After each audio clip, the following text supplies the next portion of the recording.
Hello guys, welcome back to my channel. मैं निशा आज आपके लेके आई हूँ सीटेट हिंदी की क्लास फर्स्ट जो मोस्ट इंपॉर्टेंट क्वेश्चंस लेके आई हूँ। चलिए सबसे पहले स्टार्ट करते हैं। क्वेश्चन नंबर फर्स्ट है वो हमारा क्या है कि बच्चों में क्या है, बच्चे जो हमारे स्टूडेंट हैं उनमें भाषा प्रयोग की कह रहे हैं कि भाषा प्रयोग की दक्षता को विकसित करने मतलब डेवलपमेंट करने के लिए क्या आवश्यक है। तो क्या आवश्यक है तो क्या है, उन्हें हम क्या करेंगे, उन बच्चों को क्या करेंगे, सुनने, ठीक है, सुनने मतलब लिसनिंग की और बोलने की क्या देंगे, पूरी आज़ादी देंगे, जिससे क्या है उनके भाषा प्रयोग की दक्षता क्या होगी, डेवलप होगी।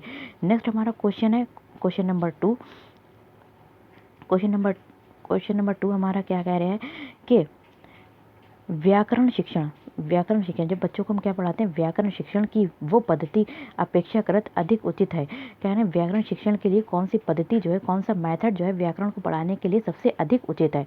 तो कौन सा मेथड अच्छा है, तो बच्चों को पहले क्या देंगे, हम उदाहरण देंगे, फिर नियमों की ओर जाते हैं। कैसे क्या, जैसे कि अगर हम बच्चों को संज्ञा पढ़ा रहे हैं, ठीक है, बच्चों को हमें संज्ञा पढ़ाना है, अगर हमने उसके संज्ञा के एग्जाम्पल दे दिए, जैसे कि संज्ञा जो उस व्यक्ति वस्तु स्थान को कहते हैं, तो इनके बारे में बता दिया कि तुम्हारा बच्चों का नाम क्या है। ठीक है, एक बच्चे से पूछ लिया तुम्हारा नाम क्या है, पहले नाम बच्चे का पूछ लिया क्या है, तुम्हारा नाम क्या है।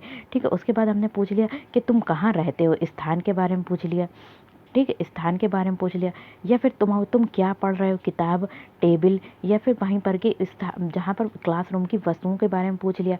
तो ये क्या, हमने एक उनको पहले उदाहरण दे दिए, उसके बाद हम क्या बताएंगे उनको जो है एग्जाम्पल, उसके बाद उनको संज्ञा की परिभाषा पढ़ा देंगे। जब उनको संज्ञा की परिभाषा पढ़ाएंगे तो तो उनको अच्छे से समझ में आ जाएगा। पहले हमने क्योंकि उदाहरण दिए, उसके बाद उसको संज्ञा की परिभाषा बता देंगे। तो यही हमारा है व्याकरण शिक्षण की पद्धति के लिए अपेक्षाकृत उचित है।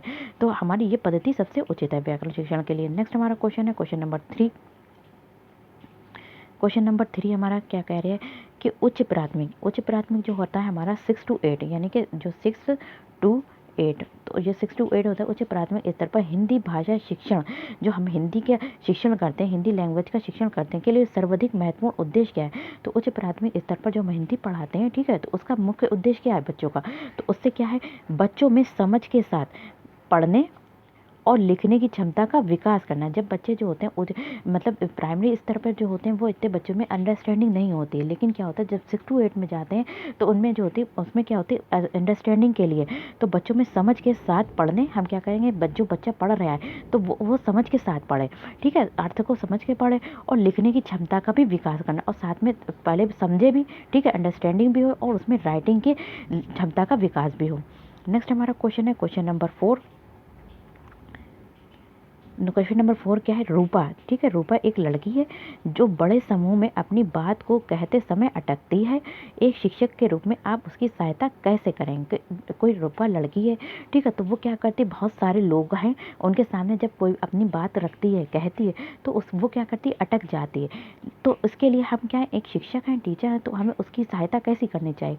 तो हम क्या करेंगे, सबसे पहले उसको प्रारंभ में छोटे छोटे समूह में बात करने के भरपूर अवसर देंगे।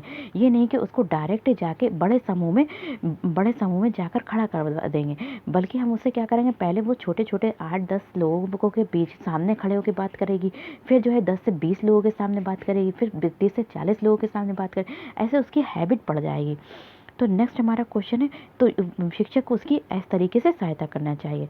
नेक्स्ट हमारा क्वेश्चन है क्वेश्चन नंबर 5 कि भाषा शिक्षक जो हमारा लैंग्वेज का टीचर है तो होना आवश्यक नहीं, उसमें क्या होना आवश्यक नहीं है। तो नहीं क्या नहीं है, तो रसायनों का क्या है, ज्ञान होना आवश्यक नहीं है। तो सबसे पहले भाषा शिक्षक में क्या होना चाहिए, व्याकरण का ज्ञान। जब भाषा शिक्षण में जो है व्याकरण का ज्ञान होना ज़रूरी है, तो इसका रसायनों का ज्ञान होना नहीं ज़रूरी है। सुंदर लेख भी अच्छा होगा, जब राइटिंग अच्छी होगी तो जब बच्चों को समझ में आएगी। तीसरा हमारा है विषय और मूल्यांकन विधियों का ज्ञान। जब बच्चे जो भाषा शिक्षक है उसे व्याकरण का भी ज्ञान हो और अपने विषय का भी ज्ञान होना चाहिए। अगर वो इंग्लिश पढ़ा रहे तो अगर हिंदी पढ़ा रहा है तो उसे हिंदी का ज्ञान होना चाहिए, ठीक है, और मूल्यांकन विधियों का भी ज्ञान होना चाहिए।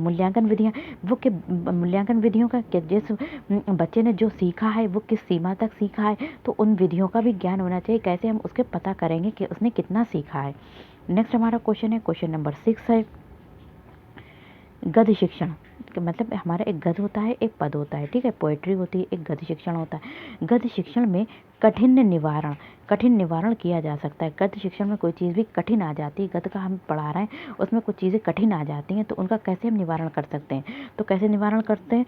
चित्र दिखाकर, वस्तु को प्रत्यक्ष दिखाकर, मॉडल दिखाकर, उपयुक्त सभी चित्र दिखाकर।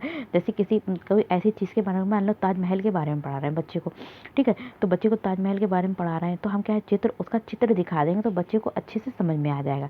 नेक्स्ट हमारा है कि जैसे कि ताजमहल है बहुत बड़ा है, तो हम उसको प्रत्यक्ष वस्तु को नहीं दिखा सकते हैं, तो क्या फिर जो कोई छोटी चीज़ है तो हम उसको डायरेक्ट जो है मतलब दिखा सकते हैं। कोई छोटी चीज़ है तो हम उसको डायरेक्ट ले जाकर वहाँ पे दिखा सकते हैं।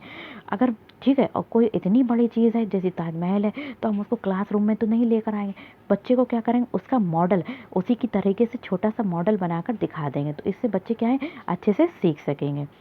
नेक्स्ट हमारा क्वेश्चन है, क्वेश्चन नंबर 7 है, भाषा सीखने का सही क्रम क्या है? कि जो बच्चे भाषा किसी भी लैंग्वेज को सीखते हैं उसकी सही क्रम क्या है? तो सही क्रम में क्या है, बच्चे सबसे पहले तो क्या करते हैं, श्रवण करना मतलब लिसनिंग, सबसे पहले करते हैं लिसनिंग करते हैं, फिर बोलना, फिर क्या करते हैं स्पीकिंग करते हैं, फिर क्या करते हैं पढ़ना, रीड, फिर उसके बाद करते हैं लिखना, फिर क्या होता है राइटिंग।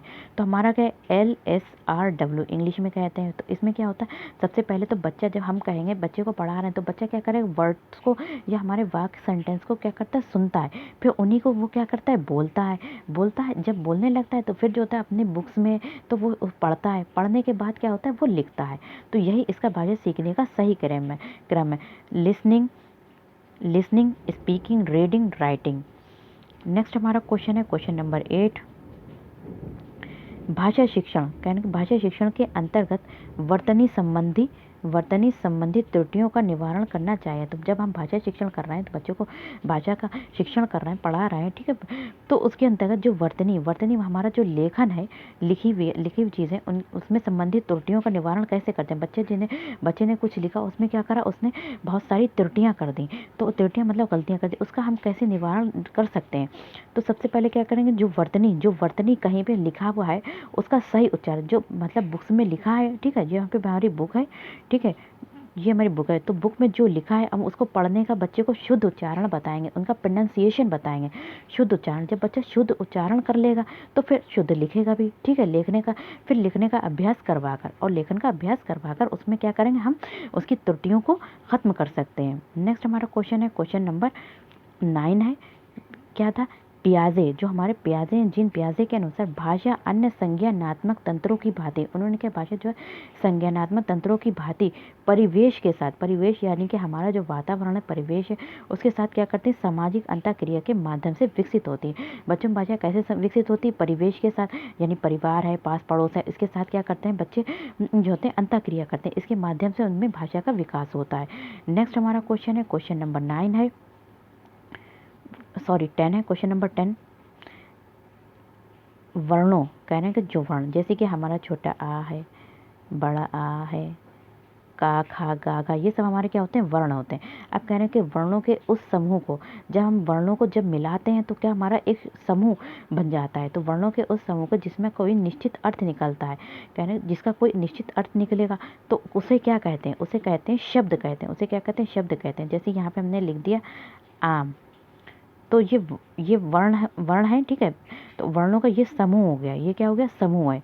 तो इस समूह का कोई ना, ये क्या है, हमारा समूह है, ठीक है, जो समूह है, वर्णों के समूह को क्या कहते हैं, तो समूह जिसका कोई निश्चित अर्थ निकलता है। तो आम, जैसे ही हम क्या कहते हैं, आम कहते हैं, जैसे हमने बोला आम, तो इसका आप लोग सभी लोग समझ जाएंगे कि आम का मतलब क्या है, एकदम माइंड में हमारे एक उसकी पिक्चर आ जाएगी, इमेज बन जाएगी, तो उसको ही शब्द कहते हैं, उसे क्या कहते हैं, शब्द कहते हैं। तो यही हमारा क्या है, शब्द है। तो अगर आप लोगों को मेरी ये वीडियो पसंद आए तो like, share, subscribe my channel. Thank you, have a nice day.